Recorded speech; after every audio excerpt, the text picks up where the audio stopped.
Pushpa 2 cinema నిజ జీవితంలో నిజమైందా? ఆ సినిమాలో చూపించిన విధంగానే స్మగ్లింగ్ జరుగుతుండడం ప్రకృతి తనంతట తనే బయటపెట్టిందా అంటే అవునని చెప్పాలి. మీకు తెలిసే ఉంటుంది, ఈ మధ్య నార్త్లో చాలా ఘోరమైన క్లౌడ్ బస్సు తుఫాన్లు జరుగుతున్నాయి. దానివల్ల వరద బీభత్సంగా ఉంది.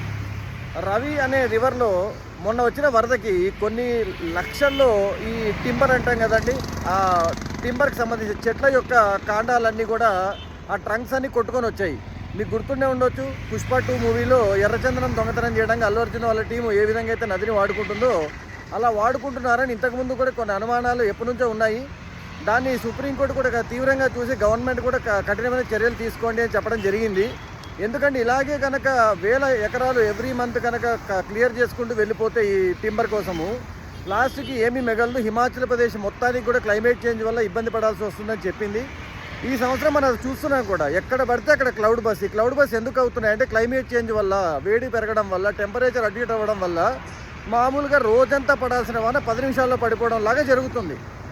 ఇవి ప్రమాదము, చాలా ఘోరమైన ప్రమాదాలు కూడా జరుగుతున్నాయి. ఈ వరదకి కొన్ని ప్రాణాలు కూడా పోతున్నాయి. అయినా కూడా ఇప్పటికి కూడా జనాలు అలాగే ఆ అడవులను కొట్టివేస్తున్నారు, నరికేస్తున్నారు. ఎందుకంటే కమర్షియల్ యూజెస్ కోసము. కాబట్టి ఇప్పటికైనా కూడా కనీసం మనిషి అనేవాడు మారి కమర్షియల్ యూజెస్ కోసం కాకుండా కాస్త ప్రకృతి పరంగా కూడా ఆలోచించకపోతే కంపల్సరీగా ఇంకా తీవ్రమైన పరిణామాలు ఎదుర్కోవాల్సి ఉంటుంది.